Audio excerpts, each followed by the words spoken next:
এক বৃদ্ধা নারী ধরে নিয়ে আসছে বিচার করার জন্য। বৃদ্ধা নারীকে ধরে নিয়ে আসার পরে আল্লাহু আকবার, বিচারক সকালবেলা বললেন ফজরের নামাজ পড়ে বিচারে বসছেন। লোকেরা ধরে নিয়ে আসছে বৃদ্ধা নারী।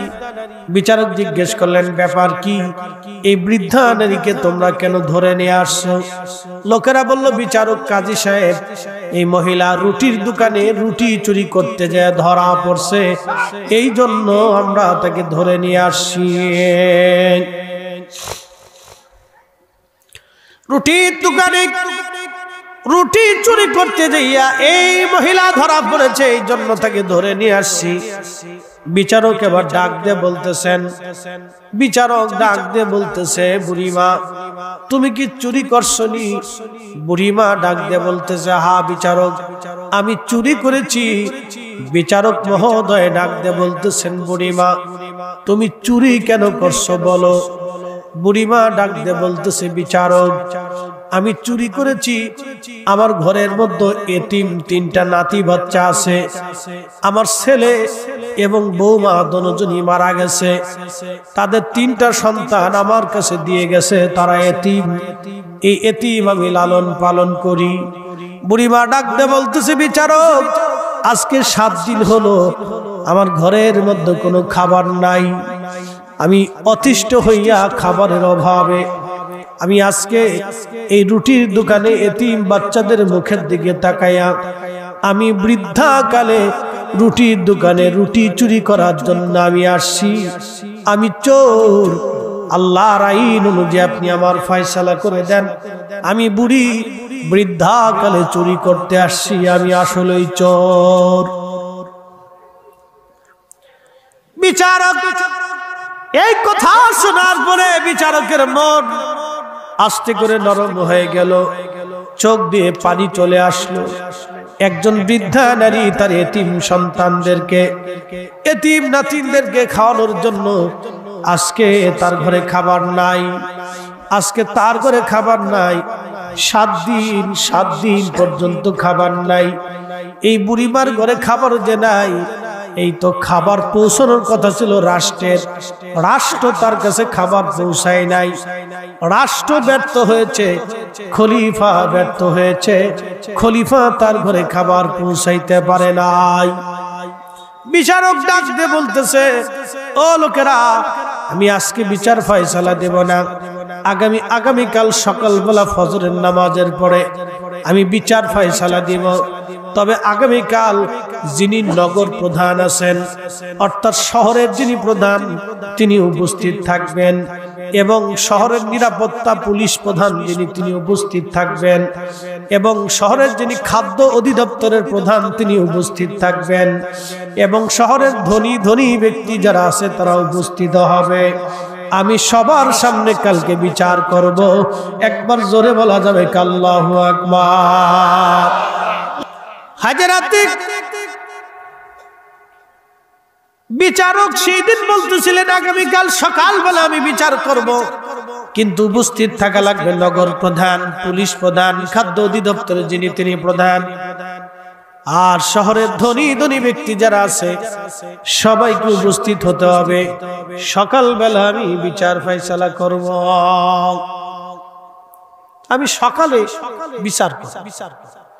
পরের দিন সকালবেলা সবাই উপস্থিত হলো। বিচারকের ফরমান আপনারা জানেন জেলার যিনি প্রধান তিনি কিন্তু জেলার জজ, ডিসির উপরে তার মর্যাদা, এসপির উপরে তার মর্যাদা, জেলা জজ যিনি তিনি কিন্তু জেলা প্রধান, জেলার তিনি মেন আর কি, ডিসির উপরে তার মর্যাদা, এসপির উপরেও তার মর্যাদা, জেলা জজ।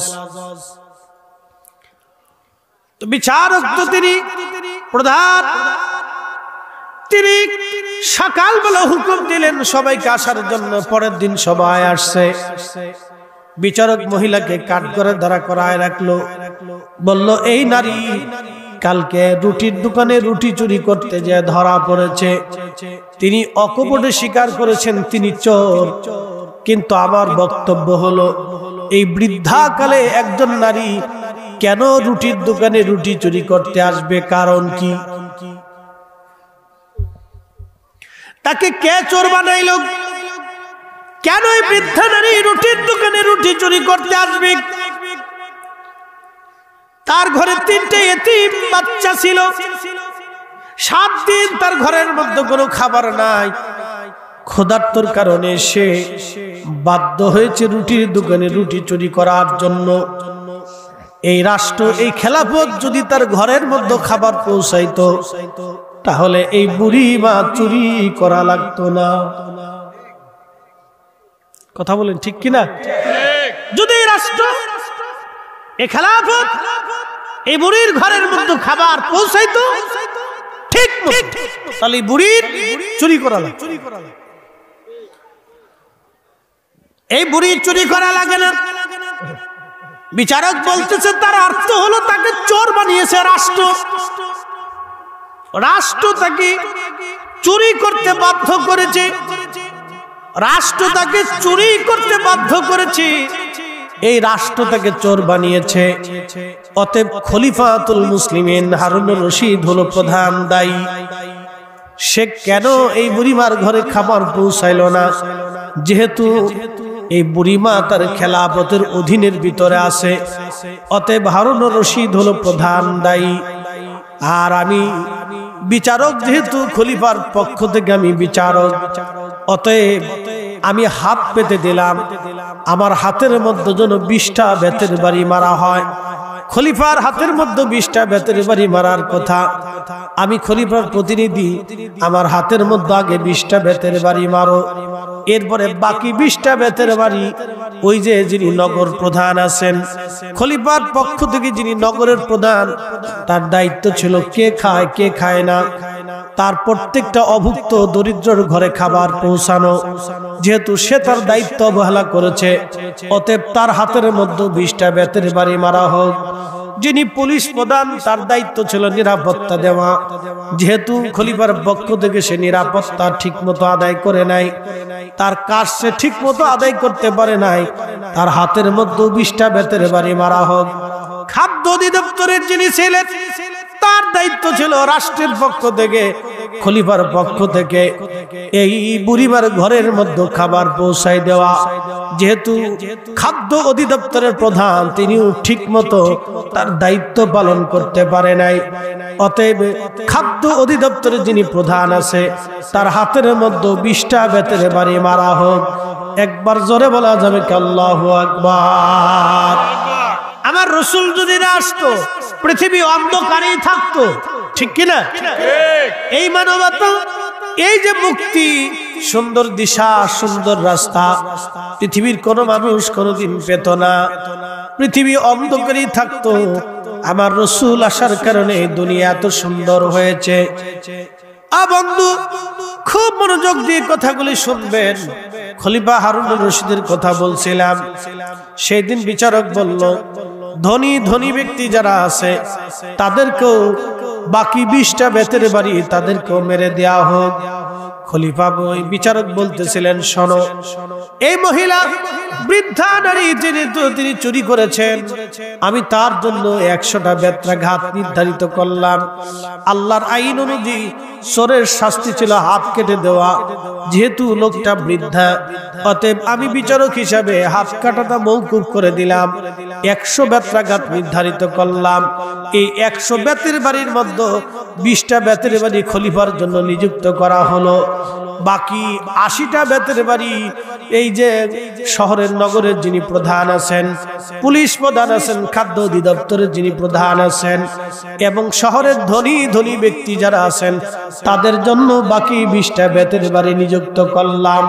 কারণ ধনীরা যদি গরিব মানুষের বাড়ি খোঁজ নিয়ে রাত্রিবেলা খাবার খাইতো, তাহলে এই বুড়িমার চুরি করা লাগে না। ধনীরাও সমানভাবে অপরাধী। একবার জোরে বলা যাবে কি আল্লাহু আকবার?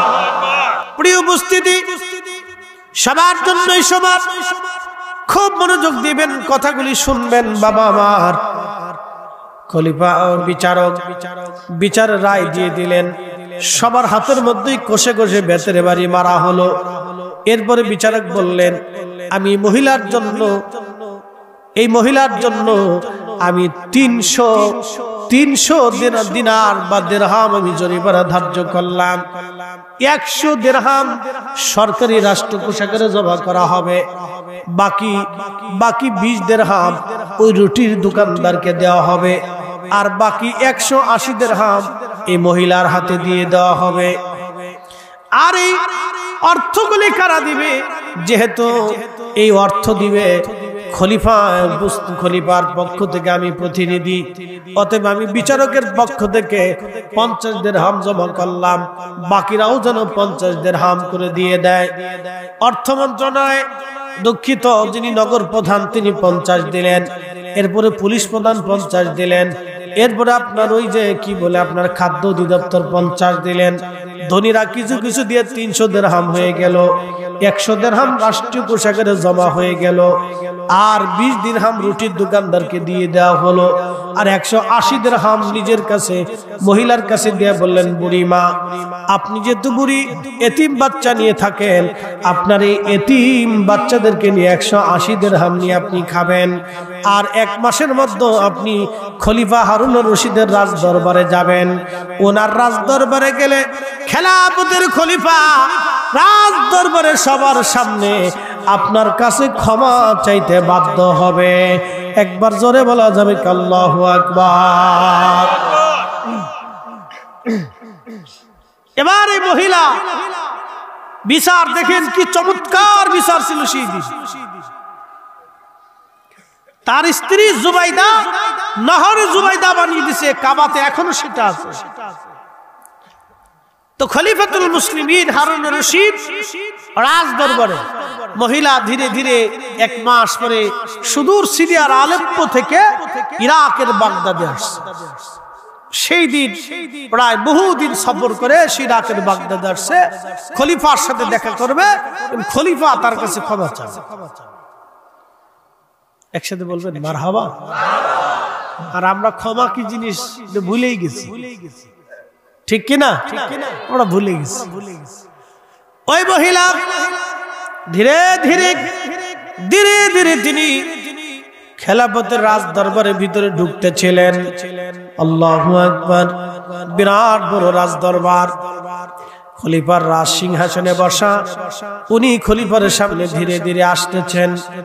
বৃদ্ধ মহিলাকে দেখে খলিফা তার আসন থেকে নেমে হেঁটে হেঁটে খলিফার সামনে আসলেন। হাজার হাজার মানুষ, দুই পাশে মন্ত্রী পরিষদ, জ্ঞানী গুণী আলেম ওলামা দাঁড়ানো। খলিফা রাজকোষ থেকে সিংহাসন থেকে নেমে হেঁটে হেঁটে মহিলার কাছে আসলো। মহিলার কাছে আসার পরে মহিলা খলিফার দিকে তাকে আশ্চর্য হলো। দেখতেছে সেই দিনের বিচারক, যেই দিন বিচার করেছিল সেই বিচারক অন্য কেউ না, সেই বিচারক আজকে যার সামনে যে দাঁড়িয়ে আছে ইনি মুসলিম মিল্লাতের খলিফা হারুনুর রশিদ। একবার জোরে বলা যাবে আল্লাহু আকবার। তেলের গাড়ি তেলে চলি, হাওয়ার গাড়ি হাওয়ায় উড়ে, বিনা তেলে চালায় গাড়ি নবী সুলাইমান। আমরা সেই মুসলমান।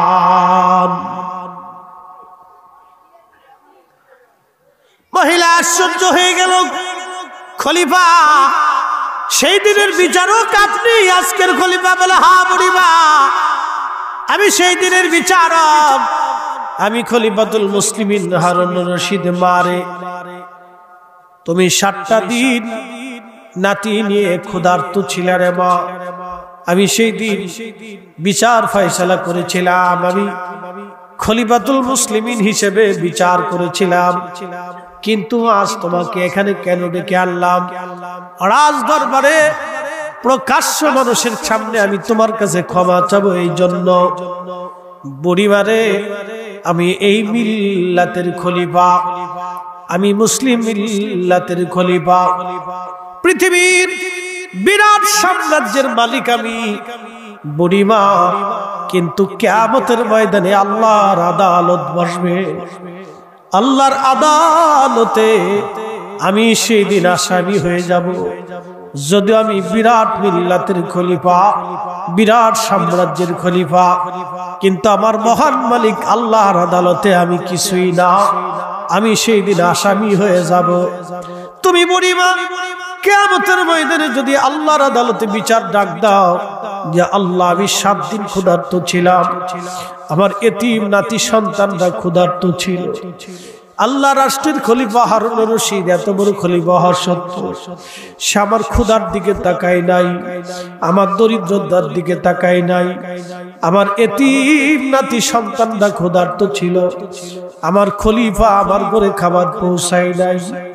আল্লাহ আজকে হাসরের ময়দানে খলিফার বিরুদ্ধে তো দুনিয়াতে কোনো আদালতে বিচার দিতে পারি নাই, আমি গরিব ছিলাম।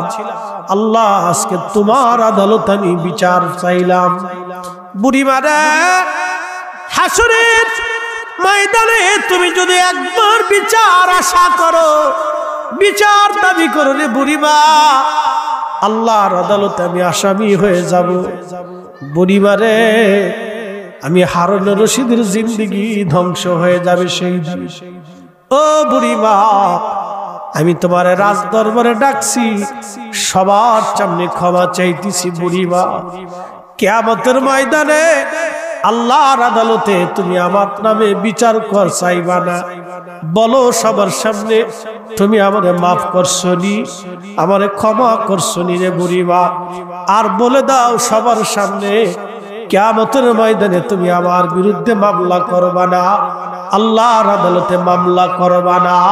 চিৎকার মেরে জোরে বলেন আল্লাহু আকবার। দুলালপুরবাসী মাইকের আওয়াজ যতদূর পর্যন্ত যায়, আমার মা বোনেরা কথাগুলি ভালো করে শুনবেন। ভাইরা দূরে যারা আছি আমরা ভিতরে চলে আসি, কাছে কাছে এসে বসি, কথা শুনি। এই জমিনের বহু মানুষ আজ মাটির নিচে ঘুমায় গেল, মাটির নিচে তারা হারিয়ে গেল, কোনদিন আর তারা ফিরে আসে নাই। এমন দিন আসবে একদিন আমরাও কবরে চলে যাব, কোনদিন আর আমরা ফিরে আসব না। ঠিক কিনা? বিশ্ববিখ্যাত বাদশা ছিলেন, বাদশার নাম হারুন রশিদ রহমাতুল্লাহ আলাইহি। এত বড় বাদশা ছিলেন হারুন রশিদ। আল্লাহ উনি একদিন গোরস্থানের পাশ দিয়ে যাচ্ছিলেন, যাবার সময় লক্ষ্য করলেন ওই এলাকার একজন পাগল ছিল, যার মাজজুব ছিল, তার নাম বাহালুল পাগলা। গোরস্থানের পাশ দিয়ে যাওয়ার সময় বাহালুল হারুন রশিদরে ডাকতেছে, পাগল দাঁড়াও, এ পাগল দাঁড়াও। হারুন রশিদ ডাক দিয়া কয়, বাহালুল রে আমি পাগল না তুমি পাগল। বাহালুল ডাক দিয়া বলতেছে, বাদশা বলো, ও বাদশা বলো, তোমার আগে কে বাদশা ছিল? বলে আমার আগে আমার আব্বা বাদশা ছিল। তিনি কোথায় আছেন? তিনি গোরস্থানে ঘুমানো, তিনি গোরস্থানে ঘুমানো। বাহালুল ডাক দেখে, বাদশা এরপরে তুমি বাদশা হইছো, তোমার ঠিকানা কোন জায়গা হবে এরপরে বলো। বলে গোরস্থানই তো আমার ঠিকানা। বাহালুল ডাক দিয়ে বলতেছে, বাদশারে তোমার ঠিকানা আমার ঠিকানা একই জায়গা, একই জায়গা হবে। বাদশারে এবার বুঝো তুমি পাগল না আমি পাগল। আমি জানি কবরে আমার আসতে হবে, সেই জন্য আগেই কবরে চলে আসছি। আর তুমি জানো কবরে আসা লাগবে, তারপরেও তুমি এখনো প্রাসাদে ঘুমাও।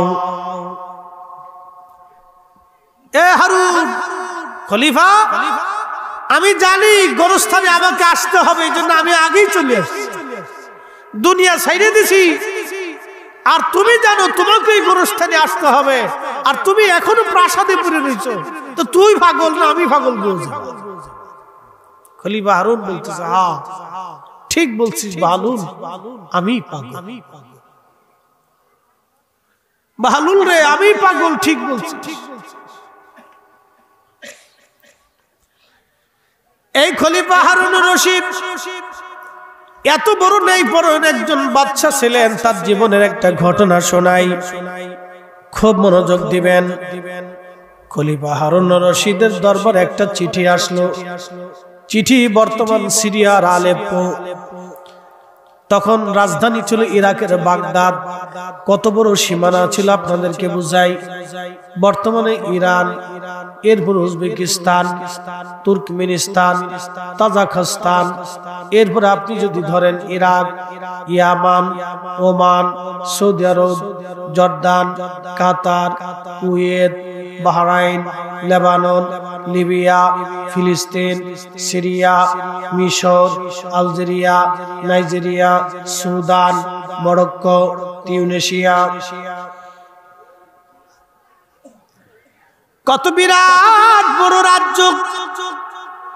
বাংলাদেশের অন্তত 500 দেশের সমান একটা বিরাট, বাংলাদেশের 500 দেশের সমান একটা বিরাট সাম্রাজ্যের তিনি খলিফা ছিলেন হারুন রশিদ। তার স্ত্রী জুবাইদা টুপি সেলাই করে সংসার চালাইতো, রাজকোষ থেকে একটা করি অর্থ নিত না। একবার জোরে বলা যাবে কি আল্লাহু আকবার। বিরাট পৃথিবীর সাম্রাজ্যের বাদশার বিবি টুপি সেলাই করে সংসার চালায়। একসাথে বলা যাবে কি আল্লাহু আকবার। কোরআনে আমার আল্লাহ বলতেছেন, ইন্নাল্লাহা ইয়ামুরু বিল আদলি ওয়াল ইহসানি ওয়া ইতাইযিল কুরবা ওয়া ইয়ানহা আনিল ফাহশাই ওয়াল মুনকার ওয়াল বাগই ইয়াইদুকুম লাআল্লাকুম তাযাক্কারুন।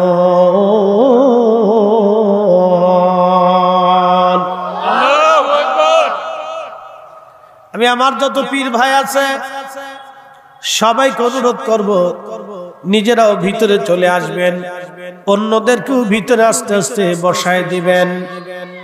আমি বাদশা জুবাইদার কথা বলতেছিলাম। যদি কোনদিন হেরেমে যান, মক্কাতে যান, তাহলে আপনারা দেখবেন নহরে জুবাইদা আছে, নহরে জুবাইদা।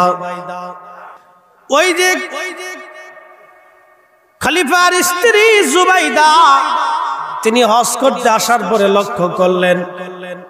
তিনি লক্ষ্য করলেন হাজিদের পানির বিরাট কষ্ট হয়। পৃথিবীর বড় বড় ইঞ্জিনিয়ার ডাক দিলেন, ডেকে এনে একটা স্থায়ী ঝর্ণা থেকে তিনি পাহাড় থেকে একটা নহর টেনে অনেক কিলোমিটার, 10 থেকে 15, 20, 25 কিলোমিটার দূর থেকে পাহাড়ের পাশ দিয়ে দিয়ে দিয়ে দিয়ে দিয়ে নহর টেনে তিনি পানির ফোয়ারা একবারে আরাফা পর্যন্ত নিয়ে আসলেন। একবার জোরে বলা যাবে কি মারহাবা। খলিফা হারুন রশিদের কাছে চিঠি আসছে। চিঠির মধ্যে লেখা,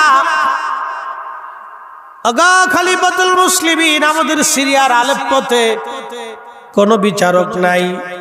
1 মাস হলো বিচারকের অভাবে মানুষ খুবই কষ্ট করতেছে গো খলিফা, বিরাট কষ্ট হয়। আর শহরের চোর ডাকাত বেড়ে গেছে, যেমন এখন পুলিশ দুর্বল হয়ে গেছে, চোর ডাকাত বেড়ে গেছে। যদি আপনি সারা পৃথিবীর বিড়াল মেরে ফেলে দেন, তাহলে মনে করবেন ইঁদুরের জ্বালায় ঘরে ঘুমাইতে পারবেন না, ইঁদুরের রাজত্ব বাড়বে। আর সারা পৃথিবীর কুত্তা যদি মেরে ফেলাই দেন, শিয়ালের জ্বালায় মুরগি পালতে পারবেন না, ঠিক কিনা? এই মুসলিম কোথায় পাবেন? কোথায় পাবেন এই মুসলিম শাসক? তেলের গাড়ি তেলে চলি, হাওয়ার গাড়ি হাওয়ায় উড়ে, বিনা তেলে চালাই গাড়ি নবী সুলাইমান।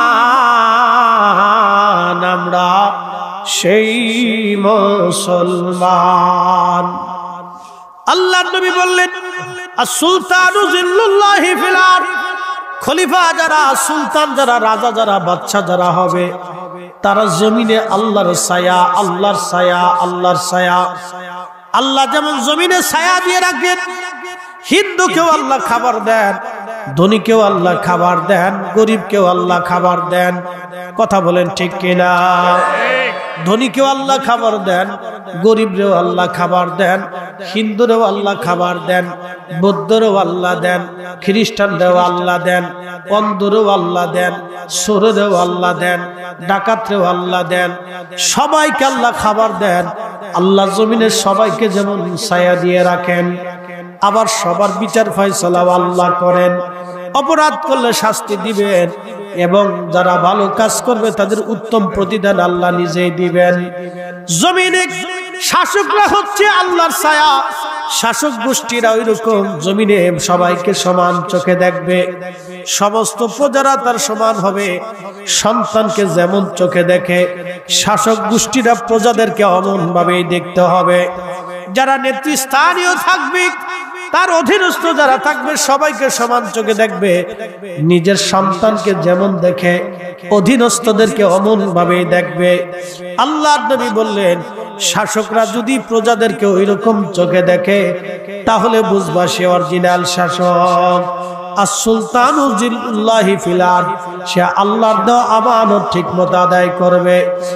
আর যদি ঠিক মতো সে তার দায়িত্ব পালন না করে তাহলে আল্লাহর দেওয়া আমানত সে পালন করবে না, আদায় করবে না। একটু দুরূদ শরীফ পড়েন, আল্লাহুম্মা সাল্লি আলা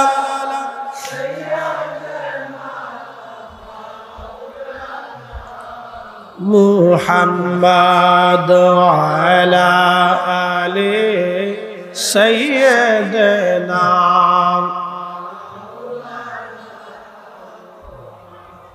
লা ইলাহা ইল্লাল্লাহ, লা ইলাহা লা ইলাহা ইল্লাল্লাহ। ভিতরে বসো।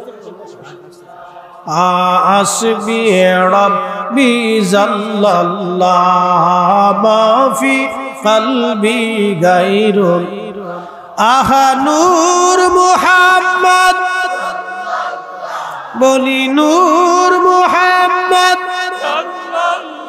বলি লা ইলাহা ইল্লাল্লাহ, লা ইলাহা ইল্লাল্লাহ, লা ইলাহা ইল্লাল্লাহ মুহাম্মাদুর রাসূলুল্লাহ। বন্ধুগণ, কুরআনুল কারীমে আমার আল্লাহ বলেন ইন্নাল্লাহ ইয়া'মুরু বিল আদলি ওয়াল ইহসান। আমি আল্লাহ তোমাদেরকে নির্দেশ প্রদান করলাম দুনিয়াতে তোমরা ন্যায় করবা, অন্যায় করবা না। এরপরে আমার আল্লাহ পাক বলতেছেন শোনো, ওয়া ইতাইযিল কুরবা ওয়ায়ানহা আনিল ফাহশাই ওয়াল মুনকার। হে বান্দা, দুনিয়াতে তুমি মানুষকে ইহসান করবা, দয়া করবা। একসাথে বলবেন আল্লাহু আকবার। মানুষকে কি করবা? জোরে বলেন, জোরে জোরে জোরে।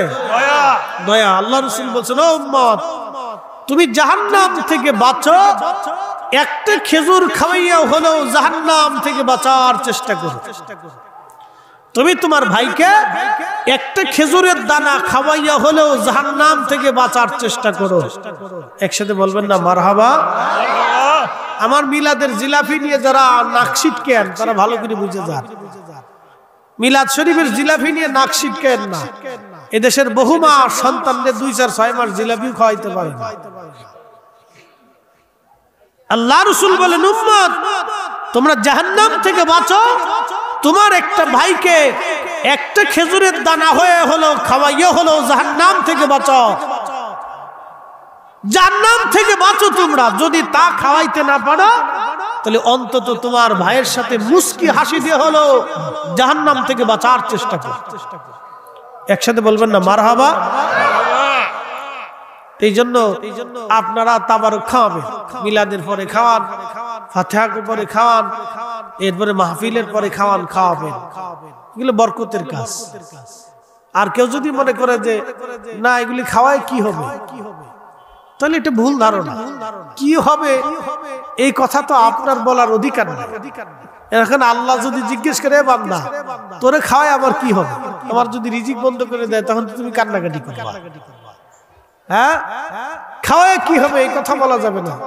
কোরআন শরীফ আল্লাহ বলছে فَمَن يَعْمَلْ مِثْقَالَ ذَرَّةٍ خَيْرًا يَرَهُ وَمَن يَعْمَلْ مِثْقَالَ ذَرَّةٍ شَرًّا يَرَهُ। অনুপরিমাণ, আমার দিকে তাকান, এই মাসালাটা ভুলে যাবেন, আল্লাহর কোরআনের ফয়সালা। অনুপরিমাণ নেক কাজ যদি তুমি করো তারও ফয়সালা, তারও প্রতিদান আমার আল্লাহ তোমাকে দিয়ে দেবে। একবার জোরে বলা যাবে কি মারহাবা। অনুপরিমাণ নেক কাজ যদি তুমি করো তারও প্রতিদান আল্লাহ তোমাকে দিয়ে দেবে। অনুপরিমাণ নেক কাজ যদি করো তারও প্রতিদান আল্লাহ তোমাকে দেবেন।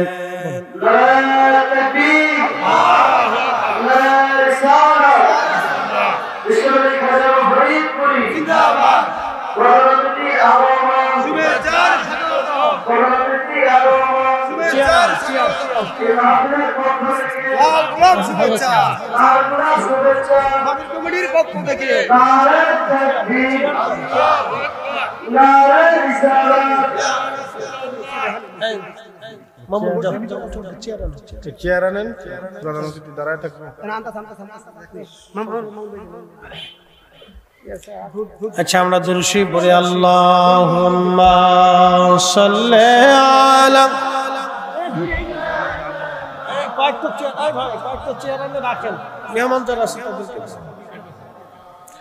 ওয়ালা আলে সাইয়্যিদিনা।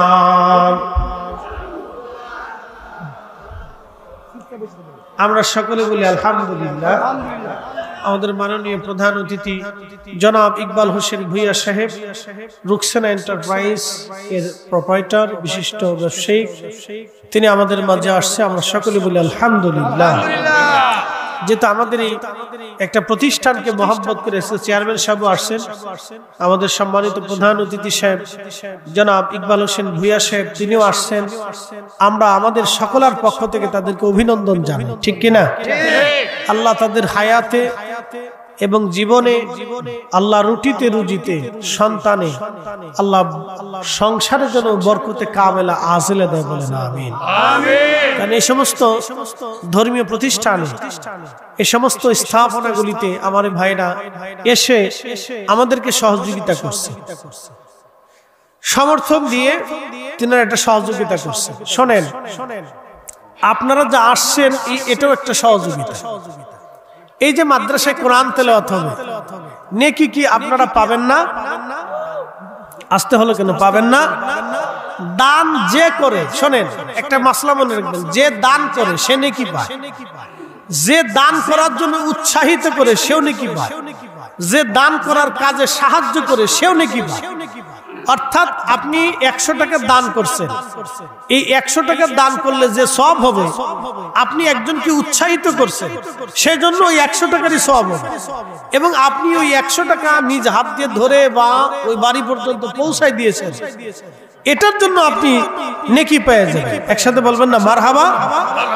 এই জন্য এগুলি আপনাদেরকে বুঝতে হবে যে আমাদের সম্মানিত অতিথিরা আসছেন, তিনারা আমাদেরকে এসে আমাদের এই কাজে সহযোগিতা করছেন, তিনারা সমর্থন দিয়ে এই প্রতিষ্ঠানকে তিনারা মহব্বত দেখিয়েছেন। এই জন্য আমরা তাদের কাছে কৃতজ্ঞ এবং আমরা তাদেরকে মোবারকবাদ জানাই।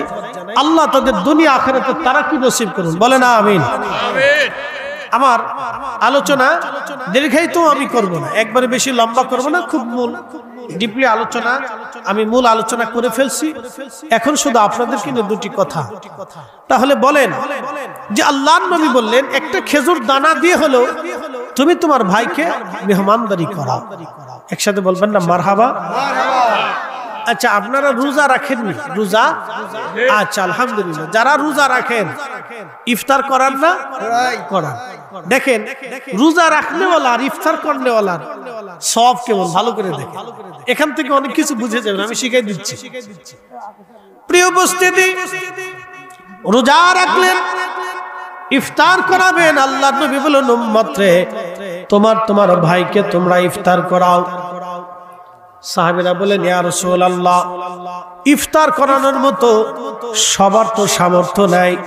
নবীজি বললেন একটা খেজুর দানা খাওয়াইয়া হলেও ইফতার করাও। সাহাবীরা বলেন ইয়া রাসূলুল্লাহ, একটা খেজুর খাওয়ানোর সামর্থ্য অনেকের নাই। নবীজি বললেন তাহলে এক পেয়ালা দুধ দিয়ে হলে ইফতার করাও। সাহাবীরা বলেন হুজুর, এক পেয়ালা দুধ দিয়ে ইফতার করানোর মতো সামর্থ্য অনেকের নাই। নবীজি বললেন সাহাবীরা রে, তাহলে এক পেয়ালা পানি দিয়ে হলেও ইফতার করাও। তারপরও যারে ইফতার করাইবা, যে কয়জনকে ইফতার করাইবা, একজন রোজাদারকে ইফতার করাইলে এক পেয়ালা পানি দিয়ে হলেও যদি তুমি ইফতার করাও, তাহলে আমার আল্লাহ তোমার আমলনামায় একটা কবুল রোজার সওয়াব লিখে দেবে। এখান থেকে খাওয়ানোর মর্তবা বুঝে যাবে যে মানুষকে খাওয়াইলে আল্লাহ মাহরুম করে। একজন রোজাদারকে এক পেয়ালা পানি খাওয়াইছেন, তাতে আপনার একটা কবুল রোজার সওয়াব হয়ে যাবে। তার রোজা হোক বা না হোক, আপনারটাও হোক বা না হোক, কিন্তু ইফতার করানোর কারণে কবুল রোজার সওয়াব পাবে। একসাথে বললেন আল্লাহু আকবার। আবার ভাইবেন না যে আমি রোজা রাখবো না কিন্তু সারা বছর ইফতার করা, এই চিন্তা করেন না। কারণ রোজা যদি না রাখেন তাহলে ফরজ তরকের একটা কঠিন শাস্তি আছে, এই শাস্তি আপনাকে আবার পেতে হবে। এই জন্য নিজে রোজা রাখবেন, রোজাদারকে ইফতার করাবেন। তা আল্লাহর নবীর সাহাবীরা বলতেছেন ইয়া রাসূলুল্লাহ, তাহলে এক পেয়ালা পানি পান করানো যায়? নবী বললেন সাহাবীরা, যদি তোমাদের সামর্থ্য থাকে তাহলে পেট পুরাইয়া রোজাদারকে যদি তোমরা খাওয়াইতে পারো তৃপ্তির সাথে, তাহলে কিয়ামতের ময়দানে আমি নবী তোমাদেরকে হাউজে কাউসারের পানি পান করাইয়া তোমাদের আত্মতৃপ্তি করাই দিব। একসাথে বলেন আল্লাহু আকবার। রোজাদারকে যদি কেউ তৃপ্তি সহকারে খাওয়া, কিয়ামতের ময়দানে আল্লাহ রাসূল বলতেছেন আমি গ্যারান্টি দিলাম তোমাকে আমি হাউজে কাউসারের পানি পান করাই দিব। তাহলে আপনি এখানে দেখেন এগুলো, এই জন্য কি কোন নেক কাজকে ছোট করে দেখবেন। অনেক সময় বলে মিলাদ, হ্যাঁ বেদাত, এ কেন করতে যাব? আমি আমার ওই ভাইকে বলবো, ভাই মিলাদে কি হয়? প্রথমত কোরআন শরীফ তেলাওয়াত, প্রত্যেক হরফে কয় নাকি? কথা কন না কেন? তাহলে মিলাদ যদি কেউ না পড়া তাহলে পরে 10 নেকি থেকে মাহরুম হলো। আর মুসলমানের ঘরে কোরআন তেলাওয়াত হবে না তো হবে কার ঘরে? প্রত্যেক মুসলমানের ঘরে ঘরে আল্লাহর কোরআন, রাসূলের দুরূদ চালু হওয়া উচিত। কথা কোন ঠিক কিনা? মিলাদ শরীফের মাধ্যমে কোরআন তেলাওয়াত হলো, এরপরে দুরূদ শরীফ শুরু হলো। তাহলে প্রত্যেক দুরুদে কয় নাকি? 10 নাকি। কয়টা গুনাহ মাফ? 10টা গুনাহ মাফ। কয়টা রহমত? 10টা রহমত। তাহলে এই যে দুরূদ শরীফ থেকে যদি বন্ধ করে দেন তাহলে মানুষগুলি বঞ্চিত হয়ে গেল। তাহলে এখন লাভ হইল কার আর লস হইল কার? লাভ হইছে শয়তানের, লস হইছে ইমানদারের। কথা কন না কে ঠিক কিনা? তাহলে দুরুদ মিলাদ এগুলি ঘরের ভিতরে চলার দরকার আছে কিনা নাই? এই যে মাদ্রাসার তলবে ইলমকে নিয়ে আপনি কোরআন খতম দিলেন, কি খতম? কোরআন খতম দিলেন। কোরআন খতমে প্রত্যেক হরফে হরফে 10টা নেকি হবে। কয়টা নেকি হবে? আচ্ছা, মুসলমানের ঘরে যদি কোরআনের আওয়াজ না হয় তাহলে কার ঘরে কোরআনের আওয়াজ হবে বলেন তো? প্রত্যেক মুসলমানের ঘরে ঘরে কোরআনের আওয়াজ হওয়ার দরকার। কথা ঠিক কিনা? আমি আপনাকে আরো বুঝাইতেছি। খাদিমুর রাসূল হযরত আনাস, তিনি সারা রাত কোরআন খতম দিতেন। খতম শেষ হয়ে গেলে তিনি ওনার 100-র উপরে সন্তান ছিল, এই সন্তানাদিদেরকে নিয়ে তিনি দোয়া করতেন। আমার সন্তানরা, আমি মাসুক নবীর কাছ থেকে শুনছি কোরআন খতমের পরে যে দোয়া হয় এই দোয়া আল্লাহর কাছে কবুল হয়ে যায়। তাহলে বলেন তলবে ইলমদেরকে ডাইকে নিয়ে কোরআন খতম দিয়ে মিলাদ শরীফ পরে দোয়া করলে দোয়া কবুল হয় কিনা? তাহলে এই কোরআন খতমের দরকার আছে কিনা? নাই, আছে। সাহাবী রাসূল নিজে দিছে, মানে আপনি না মানলে তো আপনি জোর করে মানা যাবে না। খাদিমুর রাসূল নিজে কোরআন খতম দিতেন তার বাড়িতে, দিয়ে সন্তানাদি নাতিপুতি নিয়ে একসাথে দোয়া করতেন আর বলতেন আমার মাসুকের কাছ থেকে শুনছি কোরআন খতমের পরে দোয়া করলে দোয়া কবুল হয়ে যায়। এই জন্য কোন নেকের কাজকে ছোট করে দেখার সুযোগ নাই, কথা ঠিক কিনা? এই যে ওনারা আসছেন এটা সহযোগিতা, এটা সহযোগিতা। তো ওনাদেরকে যারা উদ্বুদ্ধ করছেন ওনারা টাকা দিয়ে যে সওয়াব পাবেন, ওনাদেরকে যারা উদ্বুদ্ধ করছেন তারা একই সওয়াব পাবেন। এবং আপনারা যারা আসছেন ওনাদেরকে উদ্বুদ্ধ করতেছেন, তাহলে আপনারাও নেকি পেয়ে যাবেন। একসাথে বলা যাবে না সুবহানাল্লাহ? এই যে নেকের আল্লাহ কোন বান্দাকে মাহরুম করেন। আমার কথায় যদি একটা লোক দান করে, তাহলে আপনি 100 টাকা দান করলে যে সওয়াব হবে, আমিও 100 টাকার সওয়াব পাবো। শুধু আমি পাবো না, এই কমিটির সবাই পাবে। শুধু কমিটি পাবে না, আপনারা যে মারহাবা বলছেন এই মারহাবাতে আপনারও 100 টাকার সওয়াব হবে। সুবহানাল্লাহ। কে আসতে হয়ে গেল না সুবহানাল্লাহ? আল্লাহর কাছে কি অভাব পড়ছে মনে হয় না? যে আল্লাহ কিপটিমি করে দিবে দিবে দিবে না, দিবে দিবে দিবে না, দিবে দিবে দিবে না। না, আল্লাহ দিতে চায়, বান্দা নিতে চায়। আল্লাহ দিতে চায়, বান্দা নিতে চায়। আমার শেষ কথা, আমরা সবাই ফিরে যাব কার কাছে? আল্লাহর কাছে। মেহমানরা আসছেন, ওনারা সালাম বিনিময় করবে। তা আমরা ফিরে যাব কার কাছে? আল্লাহর কাছে। ছিলাম কার কাছে? আল্লাহর কাছে। আমাদের জীবনের হিসাব কি আল্লাহর কাছে দেওয়া লাগবে না? লাগবে, দিতে হবে। আমাদের সম্পদের হিসাব কি দেওয়া লাগবে না? আচ্ছা, একটা আম গাছে থেকে 50 বছর আম কে দেয়? আল্লাহ। জীববিজ্ঞান দেয় নাকি? তো দেয় কে? আল্লাহ। আপনার 3 কেজি ধান ছিটাইলে 20-25 মণ ধান ঘরে আসে, দেয় কে? আল্লাহ দেয়। আপনাকে বুঝতে হবে, দানের বিনিময়ে কোনো বান্দা মাহরুম হয় না। কোন বান্দাকে মাহরুম করে দান করলে আল্লাহ বালা, অ্যাক্সিডেন্ট, দুর্ঘটনা এগুলি থেকে, আপনি রাস্তা দিয়ে যাবেন, যাওয়ার সময় আপনার অ্যাক্সিডেন্টে আপনার অনেক বড় ক্ষতি হবে, অনেক বড় ক্ষতি হবে। দান করার কারণে আল্লাহ ওই অ্যাক্সিডেন্ট থেকে আপনাকে বাঁচাই দিবে। সুবহানাল্লাহ বলা যাবে না? অ্যাক্সিডেন্ট থেকে 20 মিনিট নিজের আত্মতৃপ্তি বা আনন্দিত হবে। এই সামান্য 20-30 মিনিট আনন্দের জন্য আমরা কিন্তু আখিরাতের বিরাট একটা সম্বল হারিয়ে ফেলতেছি। আর আমরা যারা এখানে বসছি তারা মূলত আখিরাত কেনার জন্য বসছি। আমরা এখান থেকে আবাদুন আবাদা, চিরস্থায়ী এক জান্নাতের জন্য আমরা সামান আর জোগাড় করতেছি, সদাই করতেছি। কথা বলেন ঠিক কিনা? তাহলে যারা বাহিরে আর যারা ভিতরে তারা কখনো সমান না। এই জন্য যারা বাহিরে আছি সবাই চলে আসি। আচ্ছা, আমি আপনাদেরকে বলি, দুলালপুর এই দক্ষিণ পাড়া এই অঞ্চলে, এই দুলালপুরের ভিতরে সবার বাড়ি থেকে কম বেশি 2-1 জন কবরে আসে না? আচ্ছা বলেন, কবরে যদি থাকে তাহলে এই মাহফিল থেকে কি আমরা দোয়া করব যে আল্লাহ শুধু আট্রসির মুরিদ যারা তাদের কবরে সওয়াব দাও, আর বাকি যারা আছে তাদেরকে দিও না? এমন কোন সিস্টেম আছে দোয়াতে? আচ্ছা, আমরা কি দোয়া করবো আল্লাহ যারা মাহফিলে টাকা দিছে তাদেরকে সওয়াব দাও, আর যারা দেয় নাই তাদের বাবা মার কবরে নেকি দিও না? এরকম কোন সিস্টেম দোয়াতে আছে? নাই। আমরা দোয়ার সময় সবার উদ্দেশ্যে একই কথা বলি, ইয়া রাব্বি, এই দুলালপুরের মাটির নিচে, এই অত্র এলাকার ভিতরে যারা কবরে চলে গেছে তার কবরই সওয়াব দিন। আমরা দল চিনব না, মত চিনব না, গোষ্ঠী চিনব না, ধনী চিনব না, দরিদ্র চিনব না, পীড়িত চিনব না, অভাবী চিনব না, আমরা এই পাগল চিনব না, সুস্থ চিনব না, অসুস্থ চিনব না, আমরা সবার জন্য দোয়া করব। তাহলে এটা যদি হয় তাহলে দুলালপুরের প্রত্যেক ঘর থেকে অন্তত 2-1 জন তো মাহফিলে আসা উচিত ছিল। কথা ঠিক কিনা? সবারই আসা উচিত, যে যেহেতু আমাদের জন্য দোয়া হবে সে তো আমরা মাহফিলে বসে যাই। অতএব দূরে যারা আছে, বাড়িতে এখনো যারা বসে আছে, আমি অনুরোধ করব যদি বুঝে থাকে তাহলে আপনারা চলে আসেন। আমি যেহেতু দোয়া করার আমার আর সুযোগ নেই, আমার পরে আজকে যিনি প্রধান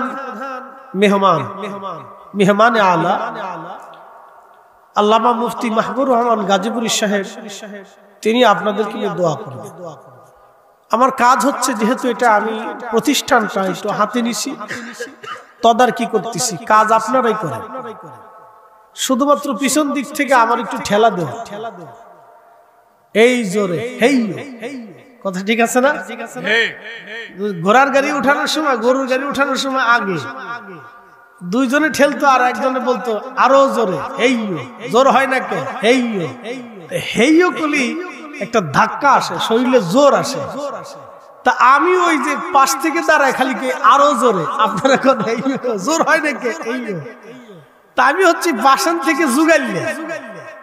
তো প্রতিষ্ঠানটা, এই প্রতিষ্ঠান আমাদের সবার। অনেকে হয়তো ভাবতে পারেন মুফতি শাহ হুজুর, মসজিদ তো আটশির হুজুরের নাম। শোনেন, নাম দেখবেন না, কাজ দেখতে হবে। আমি বরিশাল গেছি, শহরের ভিতরে একটা মসজিদ আছে, কসাই জামে মসজিদ। আচ্ছা, নাম কি? মসজিদ কি কসাই হয়? কিন্তু কোন কসাই হয়তো এই মসজিদ চালু করছে, এই জন্য কসাই জামে মসজিদ। লক্ষ্মীপুর জামে মসজিদ। আচ্ছা, লক্ষ্মী এটা কি মুসলমানদের নাম না হিন্দুদের নাম? হ্যাঁ, জোরে বলেন। কিন্তু লক্ষ্মীপুর জামে মসজিদ, তাহলে কি বুঝলেন? এখন আপনারা কি বলবেন যে যেহেতু এটা হিন্দুদের নাম আসছে, তাহলে আর আমরা ওই মসজিদে যাব না? এমন কোন সিস্টেম আছে? সিস্টেম নেই। আয়েশা জামে মসজিদ, ময়মনসিংহ যাওয়ার সময় একটা মসজিদের নাম দেখলাম, মা জামে মসজিদ। মার নামে দিয়ে রাখছে, আর কিছু নাম দেয়নি, মা জামে মসজিদ। তো আয়েশা জামে মসজিদ, আয়েশা মসজিদে আয়েশা, যদি আপনি যান মসজিদে বেলাল, মদিনাতে এখনো আছে। মসজিদে আয়েশা মক্কাতে এখনো আছে, ওখান থেকে ইহরাম বাঁধতে হয়। মসজিদে আয়েশা, যারা উমরা করবে তারা হেরেম থেকে মসজিদে আয়েশায় যায়, ইহরাম বেঁধে আবার হেরেমে। তো দেখেন, একজন মহিলা যিনি আমাদের আম্মা জান আয়েশা সিদ্দিকা রাদিয়াল্লাহু আনহার নামে মসজিদ হয়েছে, আয়েশা। তো একজন নারীর নামে, যদিও তিনি মহিষী, আমাদের আম্মা জান, তার নামে একটা মসজিদ হয়েছে। এখন পুরুষরা কি বলবে যে যেহেতু নারীর নামে মসজিদ, তাহলে আমরা যাব না? এই সুযোগ আছে? নাই। মসজিদ একজন আল্লাহর ওলির নামে, কিন্তু আজান হয় কার? আল্লাহ। নামাজ হয় কার? আল্লাহ। এটা মনে রাখতে। যেহেতু আমার আর পরে দোয়া করার সুযোগ নেই, অতএব মাহফিলের শুরুর আগে আমি একটু মুক্তাসার আপনাদেরকে নিয়ে দোয়া করব। আল্লাহর হুজুরে হাত তুলে বলি আল্লাহুম্মা আমিন। ربنا آتنا في الدنيا حسنة وفي الآخرة حسنة وقنا عذاب النار. ربنا لا تزغ قلوبنا بعد إذ هديتنا وهب لنا من لدنك رحمة إنك أنت الوهاب.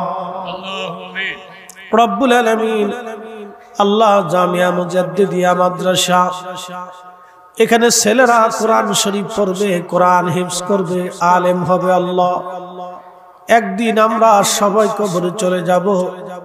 আমার বাবা এবং মায়ের যেমন বড় আশা ছিল ছেলেটা দেশ বিখ্যাত আলেম হবে, আমার জননী আমার মা সারা জীবন খেয়ে না খেয়ে পরিশ্রম করে আমাকে আলেম বানিয়ে রেখে গেছে।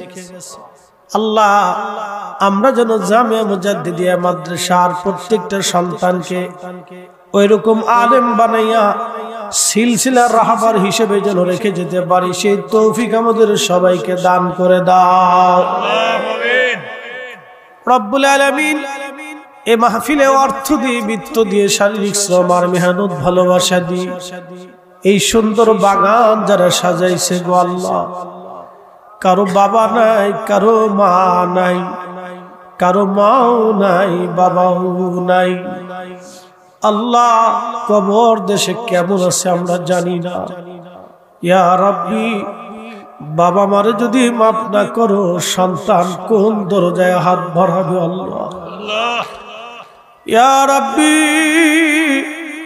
কত রজনী মা আমাদের গায়ের কম্বল ঠিক করে দিয়েছে, কত রজনী মা নিজে না খায় আমাদের খাওয়াইছে। অসুস্থ হলে বাবা চেহারার দিকে তাকানো যায় নাই, রক্ত বিক্রি করে হলেও বাবা আমাদের জন্য ওষুধ কিনে নিয়ে আসছে গো আল্লাহ। ওই বাবা মা যার কবর দেশে ঘুমিয়ে গেল, রব্বুল আলামিন কবরগুলি জান্নাতের বাগান বানায়া দাও। মুসা নবীর করছো গো দয়া আল্লাহ, তোর পাহাড়ে ডাকিয়া আমারে নি করবা গো দয়া আল্লাহ, মদিনাতে নিয়া গো আল্লাহ মাফ করছো আল্লাহ। কতজন মদিনায় গেল, অনেকে মদিনা যাওয়ার সুযোগ হয় নাই। আল্লাহ তোমার দরবারে দরখাস্ত করি, মক্কা মদিনা না নিয়ে আমাদের কাউরে কবর দেশে ডাক দিও না আল্লাহ। আল্লাহ আরাফাতের মাঠে হাজীদেরকে নিয়ে দোয়া করেছি, মুজদালিফায় দোয়া করেছি, মিনার মাঠে দোয়া করেছি, হেরামে দোয়া করেছি, মদিনাতুল মুনাওয়ারা উহুদে দোয়া করেছি, বদরে দোয়া করেছি। আল্লাহ আল্লাহ মসজিদে নববীতে বসে বসে দোয়া করেছি, তোমার কাবা ঘরকে সামনে নিয়ে দোয়া করেছি, তোমার কাবা ঘর ধরে ধরে তোমার দরবারে কেঁদেছি। জীবনের কোন দোয়া কবুল হয়েছে জানি না আল্লাহ, লক্ষ লক্ষ মানুষ নিয়ে দোয়া করেছি। এই 14 বছরের জীবনে কোটি কোটি মানুষ নিয়ে তোমার দরবারে হাত বাড়াইছি। জীবনের কোন দোয়া কবুল হয়েছে জানি না আল্লাহ। আজকের মুনাজাত তোমার দরজা থেকে শূন্য ফেরত পাঠাইও না আল্লাহ। আল্লাহ মসজিদ খানা মাদ্রাসা খানাকে তুমি কিয়ামত পর্যন্ত বংশ পরস্পরায় সিলসিলার জন্য কবুল করে নাও আল্লাহ। আল্লাহ দুলালপুর বাসীর উপরে রহমত নাজিল করে দাও আল্লাহ। দুলালপুরের মাটির নিচে যত কবর আছে কবরগুলি জান্নাতের বাগান বানায়া দাও রব্বুল আলামিন। প্রত্যেক বছরের জন্য মাহফিল খানা চলমান থাকে, সেই তৌফিক এই কমিটিকে দয়া করে দান করে দাও। আমার যে ভাইগুলি দিন রাত পরিশ্রম করে বাগান সাজাইলো, পর্দার আড়ালে মা বোনেরা হাত বাড়াইছে, জানি না কোন মা কোন বোন মনের আশা নিয়ে হাত পেতে বসে আছে। আমার যে ভাইগুলি মনের বড় আশা নিয়ে হাত পেতে বসে আছে, কারো হাত তোমার দরজা থেকে শূন্য পাঠাইও না আল্লাহ। আল্লাহ মাদ্রাসার ছেলেদেরকে সিনাকে মজবুত করে কোরআন মুখস্থ করার সহজ করে দাও আল্লাহ। প্রত্যেকটা সন্তানকে খাঁটি সুন্নি তরিকতপন্থী আলেম হিসেবে মঞ্জুর করে নাও আল্লাহ। আলহামদুলিল্লাহি রাব্বিল আলামিন, আসসালাতু ওয়াসসালামু আলা রাসূলিহিল কারীম। আল্লাহ মাহফিলের বাকি কাজ সুন্দর মতো করার তৌফিক দিয়ে দাও আল্লাহ। আজকের তাবারক রোগীর শেফা হিসেবে কবুল করে নাও আল্লাহ। জামিয়া মুজাদ্দিদিয়া সুন্নিয়া মাদ্রাসাকে কিয়ামত পর্যন্ত কবুল করো আল্লাহ। ইউনূস নবীর করছো গো দয়া আল্লাহ, মাছের পেটেতে রাখিয়া আমারে নি করবা গো দয়া আল্লাহ, কবরে রাখি আল্লাহ মাফ করছো কঠিন ওই সাকারাতে মুসিবতের কালে তোমার হাবিবের নূরানি চেহারা মোবারক চোখের আয়না বানায়ো আর এই জবানে জারি করো মধুর কালেমা লা ইলাহা ইল্লাল্লাহু মুহাম্মাদুর রাসূলুল্লাহ সাল্লাল্লাহু আলাইহি ওয়াসাল্লাম। যেহেতু এটা আখিরি মোনাজাত না, এই জন্য আমি সিলসিলার সিস্টেমে দেইনি। আবার কালকে চিন্তা করেন না যে ফরিদি সাহেব কি দোয়া ভুলে গেল নাকি, যেহেতু এটা শেষ মোনাজাত না, যেন সব রেসানিটা এটা মুফতি সাহেব লাস্টে এসে করবেন ইনশাআল্লাহ। আমরা সকলে বলি আলহামদুলিল্লাহ, আরো জোরে বলি আল্লাহু আকবার, নারে তাকবীর, না আরো আওয়াজ দিয়ে নারে তাকবীর, নারে রিসালাত, হাদা ফরিদপুরি তরিকা নকশবন্দিয়া মুজাদ্দিদিয়া আজিমুস শান ইসলামিক জলসা, নারে তাকবীর, জবান খুলে পড়ি আল্লাহুম্মা সাল্লি আলা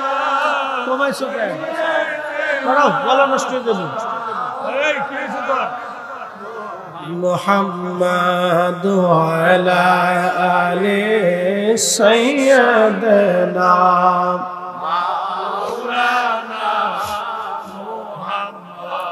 আমরা অধম গুনাহগার গো, বাহিরটা নবী আপনি চিনলাম না,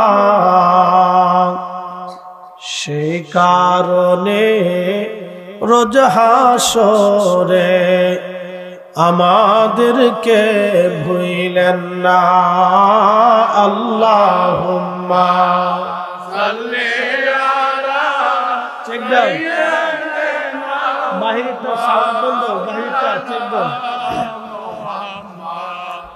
ওয়ালা আলি সাইয়্যিদানা মাওলানা মুহাম্মদ।